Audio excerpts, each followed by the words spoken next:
저희가 마태복음을 봉독하고 있는 이유는 요나서 4장이 끝나고 나면 그 신약 성경과 요나라는 그 주제로 설교를 하게 되어 있습니다.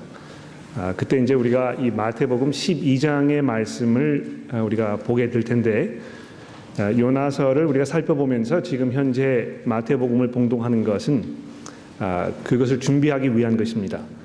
갑자기 우리가 그 마태복음의 말씀을 듣지 아니하고 예수님께서 마태복음 12장에서 요나에 대해서 말씀하실 수밖에 없었던 그 이유가 무엇인지에 대한 그 상황적 이해를 우리가 얻기 위해서 지금 마태복음을 봉독하고 있는 것이니까 여러분 그렇게 알아주시면 되겠습니다. 잠시 기도하고 요나서 2장 말씀을 살펴보도록 하겠습니다. 기도합시다.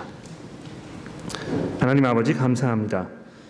저희들에게 귀한 하나님의 말씀을 허락하셔서 저희가 이 말씀을 읽으며 묵상하며 설교를 들으며 또 우리의 마음과 생각을 돌아보는 귀한 자리를 허락하여 주셨으니 하나님, 저희가 이 시간을 낭비하지 아니하고 주의 말씀에 집중하며 저희의 몸과 마음과 영혼이 하나님 앞에 온전히 연락되기 위하여 우리가 잘 준비되는 그런 귀한 시간이 되게 도와주시기를 우리 구주 예수 그리스도의 이름으로 간절히 기도합니다. 아멘. 우리가 하나님을 안다는 것은 이 세상 그 무엇과도 비교할 수 없는 크고 놀라운 그런 축복입니다.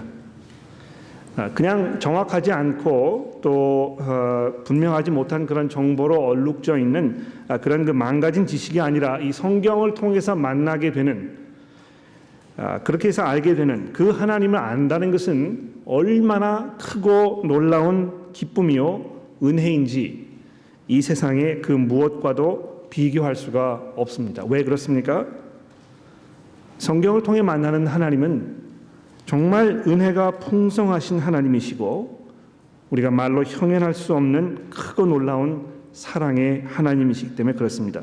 그리고 그 하나님을 바로 나의 하나님이라고 고백하게 되었을 때 우리는 이 세상 그 무엇과도 비교할 수 없는 아주 귀한 보물을 갖게 되는 것입니다.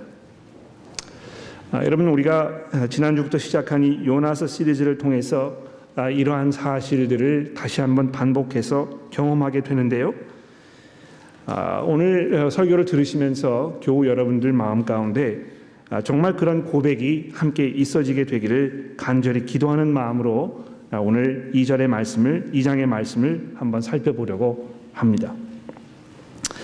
지난주에 이 형편없는 선지자의 모습을 우리가 잠시 살펴보았습니다. 얼마나 이 요나라는 이 인물이 성경에 형편없는 인물이었는지, 하나님의 그 명령을 거부하고 엉뚱한 방향으로 도망을 가버리는 그러한 그 선지자의 모습을 우리가 살펴본 것입니다. 그냥 단순히 하나님의 명령을 거부했다는 데서 이 선지자의 어리석은 모습이 발견되는 것뿐만이 아니고요. 더 나아가서 하나님께서 가지고 계셨던 그런 이 인류를 향한 그 깊은 사랑의 마음, 그것을 도무지 공유하지 못하고 그 냉랭하고 차가운 마음으로 멸망해 가는 니느웨 사람들을 무관심으로 대했던 그런 그 사랑 없는 선지자의 모습을 우리가 지난주에 살펴보게 된 것입니다. 그런데 그런 그 선지자의 모습과 이 하나님의 모습이 아주 극렬하게 대비되고 있는 것을 우리가 보게 되는 것이죠. 선지자의 그런 그 냉랭한 모습과 비교해서 이 1장에서 등장한 하나님은 어떠한 분이십니까?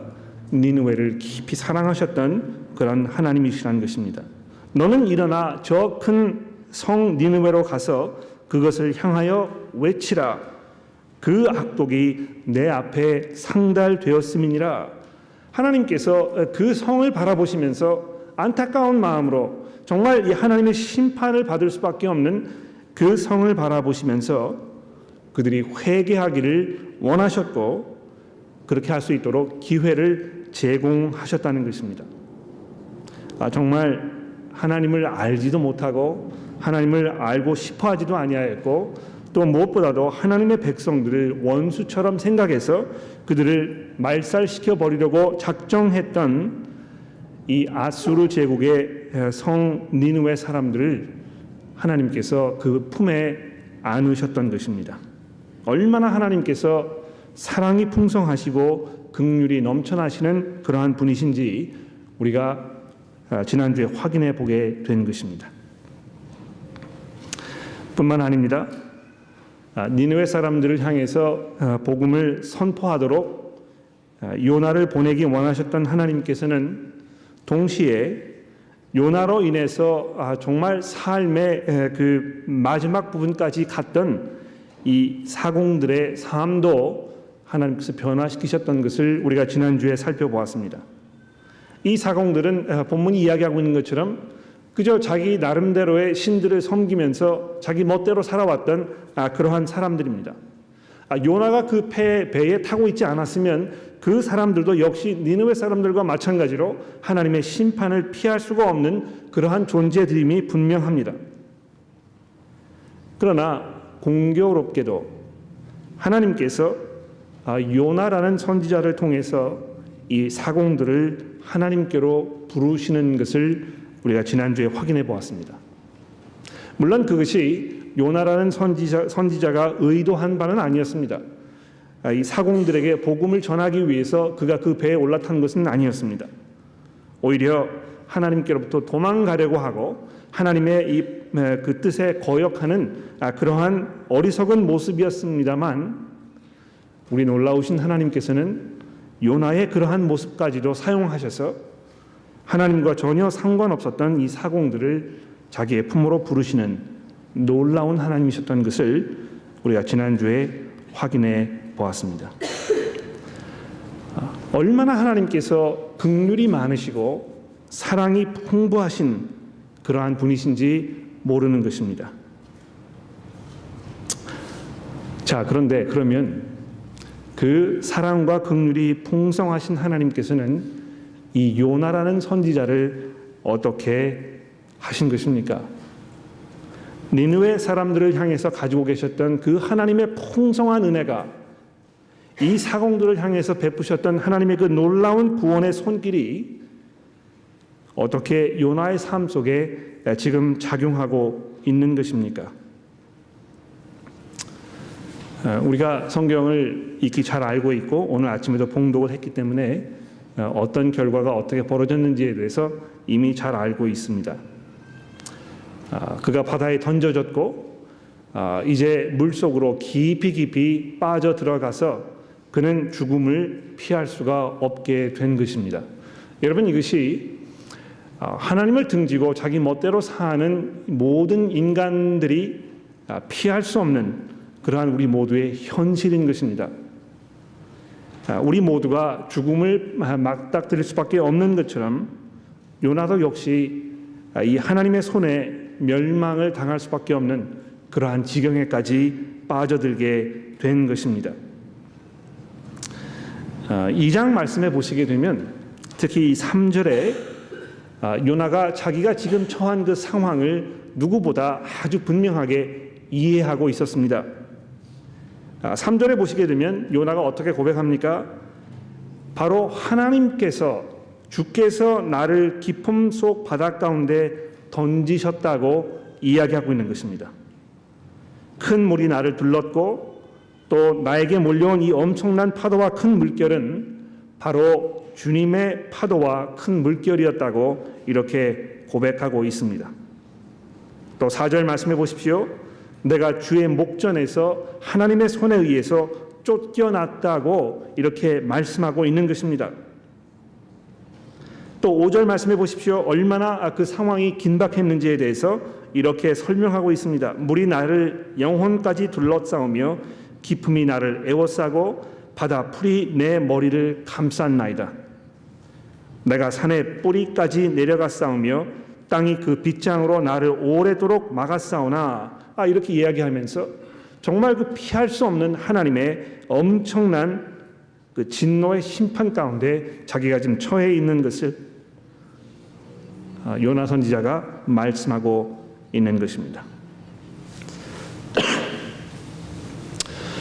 하나님의 그 심판의 손에 우리가 던져진다는 것은 얼마나 끔찍하고 얼마나 무서운 일인지 모릅니다. 하나님의 심판 가운데 있다는 것이 얼마나 무서운 것인지를 가장 잘 이해하셨던 분은 바로 예수 그리스도 그분 자신이셨습니다. 겟세마네 동산에서 온 인류의 죄를 감당하시기 위해서 십자가를 바라보시면서 우리 주님이셨던 예수 그리스도께서는 그 몸이 다 부서지도록 하나님 앞에 절규하지 않으셨습니까? 하나님, 정말 이것이 가능하기만 하다면 이 하나님의 진노의 잔이 내게서 벗어나게 하나님 제가 간구합니다. 얼마나 그것이 끔찍한 일이었으면, 얼마나 그것이 감당하기 어려운 일이었으면 우리 예수님께서 그렇게 몸소리 치셨을까요? 그러나 여러분, 우리가 이런 그 절박한 상황 속에 빠지게 되면 오히려 그것이 우리에게 은혜로 다가오는 경우가 얼마나 많이 있는지 모릅니다. 아마 이 자리에 앉아 계시는 많은 분들도 그런 경험을 하신 분들이 계실 거라고 생각합니다. 정말 내 힘으로 어떻게 해결할 수 없는 그런 절박한 상황 속에 빠졌을 때 우리 모든 인간들은 나 이외에 다른 분에게 의지하고 싶은, 나의 연약함을 고백할 수밖에 없는 그러한 자리에까지 들어갈 수밖에 없는 것입니다. 어떤 면에서 지금 내가 처한 상황이 아무리 어려워도 내가 하나님 앞에 그 나의 어려운 상황을 말씀드리고 그분을 의지해야 되겠다는 마음이 들지 않으면 아직 더 맛을 봐야 하는 그런 상황이 아닌가, 이렇게 생각이 되기도 하는 것입니다.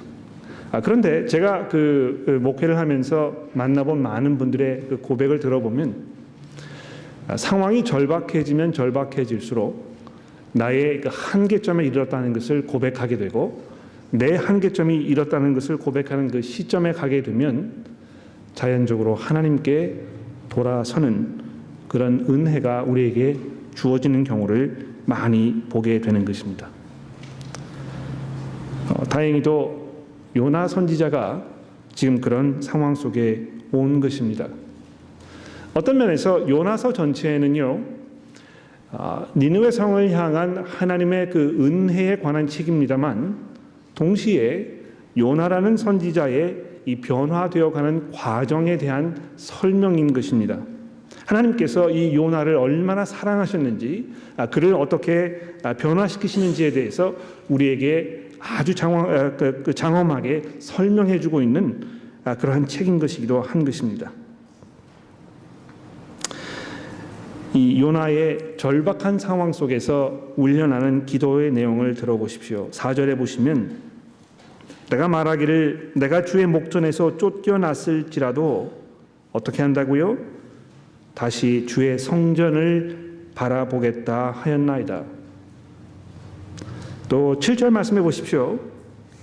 내 영혼이 내 속에서 피곤할 때에 내가 여호와를 생각하였더니 내 기도가 주께 이르렀사오며 주의 성전에 미쳤나이다.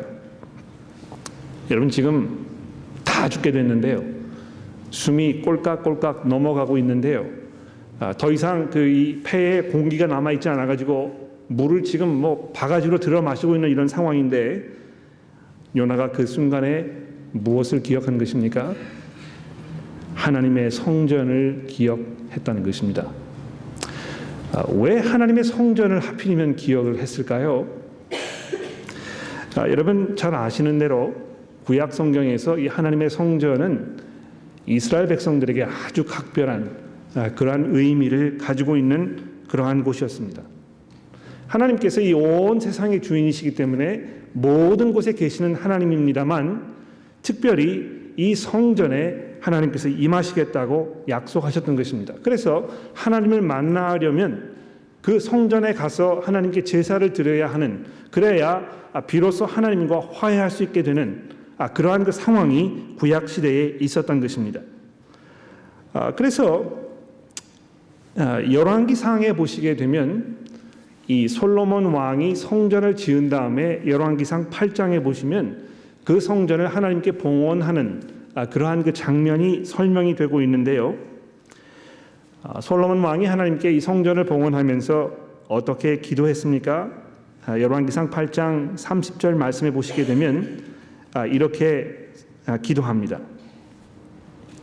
주의 종과 주의 백성이 이곳을 향하여 기도할 때에, 즉 성전을 향해서 기도할 때에 주께서는 그 간구함을 들으시되 주께서 계신 곳 하늘에서 들으시고 또 들으사 사하여 주옵소서. 또 41절에 보십시오. 또 주의 백성 이스라엘에게 속하지 아니한 자 곧 주의 이름을 위하여 먼 지방에서 온 이방 사람이라도 그들이 주의 크신 이름과 주의 능한 손과 주의 펴신 팔의 소문을 듣고 와서 이 성전을 향하여 기도하거든 주는 계신 곳 하늘에서 들으시고 이방인이 주께 부르짖는 대로 이루사 땅의 만민이 주의 이름을 알고 주의 백성 이스라엘처럼 경외하게 하시오며 또 내가 건축한 이 성전을 주의 이름으로 일컫는 줄 알게 하옵소서. 그렇습니다, 여러분. 이 성전은 구약시대에 이스라엘 백성들의 그 신앙의 가장 중심에 서 있는 그러한 곳이었던 것입니다. 바로 거기에 하나님이 계셨기 때문에 그런 것입니다. 하나님을 만나려면 바로 거기를 갔어야 했고 그래서 성전을 향해서 이스라엘 백성들이 기도하게 되었던 것입니다. 여러분 잘 아시는 대로 다니엘이 바벨론에 끌려갔을 때 매 그 아침마다 이 예루살렘이 있는 그곳을 향해서 창문을 열어놓고 하나님께 기도했다고 이렇게 이야기하고 있습니다. 이런 절박한 상황 속에서 요나가 그 성전의 의미를 잘 이해하고 하나님께 간구한 것입니다. 그런데 놀라운 사실은 이 형편없는 이 선지자가 자기의 그 목숨이 끊어져가는 이 절박한 상황 속에서 하나님께 돌아서서 하나님의 용서를 구했을 때 하나님께서 그의 기도를 들으셨다는 것입니다. 얼마나 괘씸했을까요? 그렇지 않았겠습니까? 여러분 여러분과 저 같으면 신의를 저버리고 또 나에게 마음에 상처를 주고 그래서 이 나에게 피해를 준 그런 사람들 정말 괘씸하지 않습니까? 좀 어떻게 해가지고 그 사람도 똑같은 그런 상황 속에 빠졌으면 좋겠다고 생각하는 것이 우리 인간들의 죄악된 모습입니다. 그렇지 않습니까? 저가 하나님이었으면 이 요나 선지자의 이런 모습이 정말 괘씸해서 쳐다보지도 않았을 거라고 생각을 합니다. 집에서 아이들 길러보시면 그런 마음이 종종 들지 않습니까? 부모님의 말을 듣지 않고 자기 멋대로 계속 반복해서 이 엉뚱한 방향으로 갔다가 한번 된탕 그 대가를 치르게 되면 부모님으로 사랑하는 마음이 분명히 있습니다만 또 그런 마음이 들지요. 너 이 녀석 쌤통이다. 맛을 좀 톡톡히 한번 봤지? 이런 생각이 들게 되는 것입니다. 저도 그런 마음이 있거든요. 우리 아들 녀석 얼마나 말을 잘 듣지 않는지 자기 멋대로 가다가 한번 그 사고를 치게 되면 제 마음속에 통쾌한 마음이 드는 것입니다. 그런데 하나님께서 그렇게 째째하게 좁은 마음으로 요나를 대하지 아니하시고 그 속에서 울부짖는 요나의 기도를 하나님께서 들으신 것입니다. 이 1절 말씀해 보십시오. 요나가 물고기 뱃속에서 그의 하나님 여호와께 기도하여 이르되 내가 받는 고난으로 말미암아 여호와께 불러 아뢰었더니 주께서 내게 대답하셨고 내가 스올의 뱃속에서 부르짖었다니 주께서 내 음성을 들으셨나이다. 여러분 이것이 얼마나 우리에게 큰 위로와 격려의 말씀이 되는지 모릅니다. 여러분 하나님께서는 분명히 우리의 기도를 들으시는 분이십니다. 특히 우리가 정말 절박한 상황 속에 빠져 있을 때에 우리의 기도를 외면하지 않으시는 우리의 아버지이신 것입니다.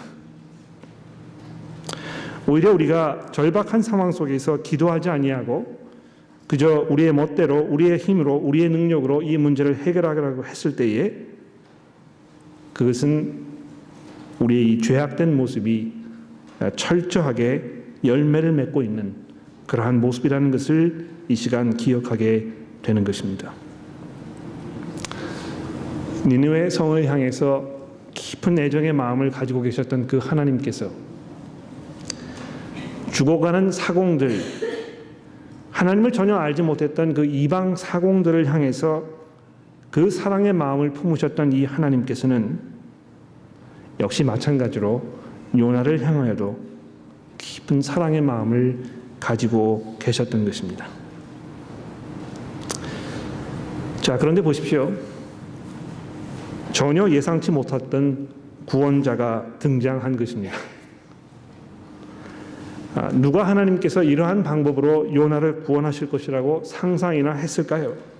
엉뚱하게도 큰 물고기가 나타나서 요나를 집어 삼켰다고 성경이 우리에게 증거하고 있습니다.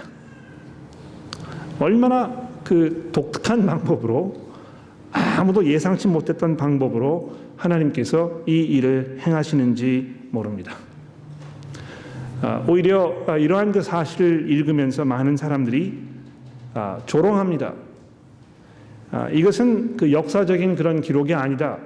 이런 것을 읽어보게 되면 이것은 분명히 어떤 그 신화적인 그런 내용이다.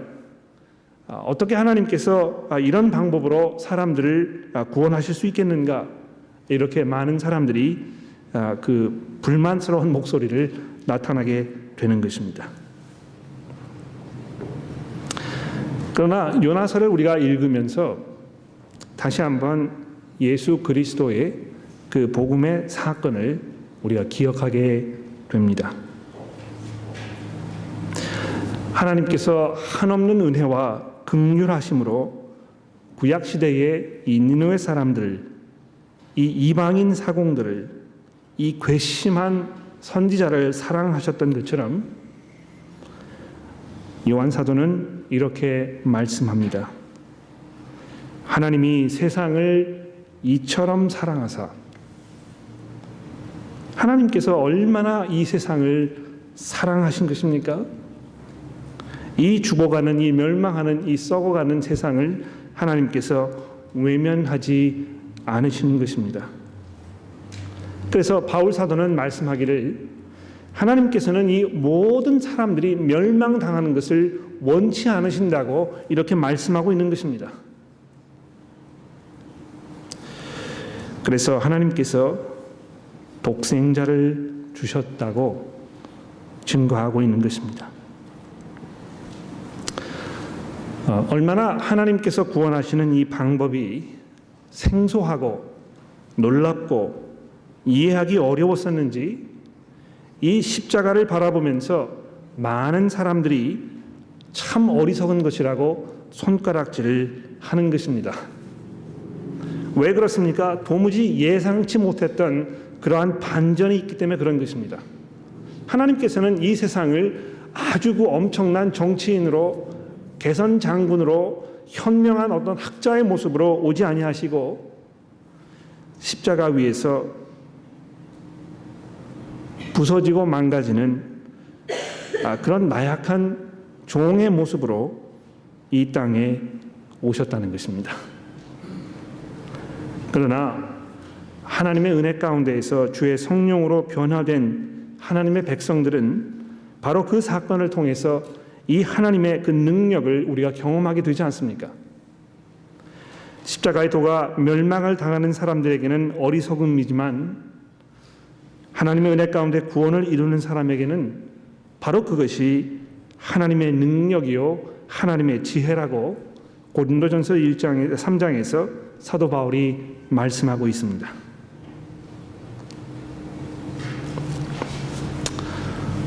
우리가 이런 하나님의 은혜와 하나님의 사랑을 기억했을 때 우리 마음 가운데 어떤 그 일이 벌어져야 하겠습니까? 요나 선지자는 뱃속에서 이런 하나님의 그 물고기 뱃속에서 이런 하나님의 은혜를 경험하면서 오늘 기도를 이렇게 마치고 있습니다. 9절 말씀해 보십시오. 8절입니다. 거짓되고 헛된 것을 숭상하는 모든 자는 자기에게 베푸신 은혜를 버렸사오나 나는 감사하는 목소리로 주께 제사를 드리며 나의 서원을 주께 갚겠나이다. 구원은 여호와께 속하였나이다 하였다는 것입니다. 그렇습니다, 여러분. 하나님의 은혜를 깊이 이해하고 경험해서 거듭난 삶을 살고 있는 하나님의 백성들이 보여야 할 마땅한 그 모습은 감사와 헌신의 찬송인 것입니다.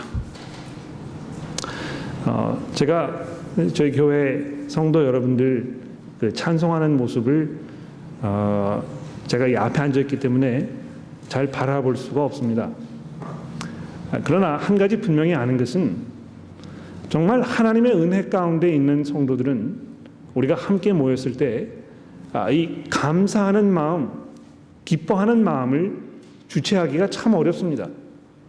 그래서 함께 모여서 찬송할 때 거기에 생동감이 있는 것입니다. 물론 그 함께 모여서 찬송하는 것만으로, 찬송하는 시간만으로 우리의 감사를 하나님께 말씀드리지 않습니다. 오히려 우리의 이 모든 삶 전체가 하나님께 드려지는 산 제사라고 사도 바울이 말하고 있는 것처럼 우리가 삶 속에서 기쁨과 감사와 인내함으로 우리의 삶을 사는 것이 하나님께 드려야 할 우리의 최고의 찬송임에 분명합니다. 그저 매일 이렇게 우중충하게 마치 그 삶의 가장 가장 무거운 짐을 나 홀로 지고 있는 것처럼 그러한 모습으로 살고 있지 아니하고 우리가 환난 중에 있지만 기뻐하며 인내하면서 찬송할 수 있는 그 이유는 우리가 하나님의 사랑 가운데 있다는 것을 이해하기 때문에 그런 것입니다. 그런데 그러한 그 우리의 감사하고 감격하는 마음이 우리가 함께 모였을 때, 특히 우리가 주의 말씀을 듣는 그 일에 집중하는 이 자리에서 우리가 표현되어야 되지 않을까 그렇게 생각합니다. 여러분 기쁜 마음으로 감격하는 마음으로 찬송하시고 또 여러분의 그 감사하는 마음을 하나님께 잘 표현하셨으면 참 좋겠습니다. 우리 그 찬양팀 여러분들이 우리 이 찬양을 잘 도와드리기 위해서 얼마나 많이 수고하시고 헌신하는지 모릅니다. 그분들 격려해 주시고 또 힘내시도록 여러분 위로해 주신 것도 얼마나 아름다운 일인지 모른다고 생각을 합니다. 그러나 그것으로 끝입니까? 거기에서 요나서가 끝나고 있는 것입니까? 많은 질문들이 우리 머릿속에 스쳐 지나가지 않을 수 없습니다.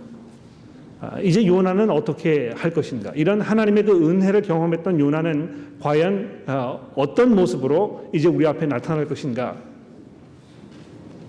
또 이런 경험을 했던 이 요나는 그 요나처럼 복음의 은혜 가운데 살고 있는 여러분과 저는 어떤 모습으로 우리의 삶을 살아야 할 것인가?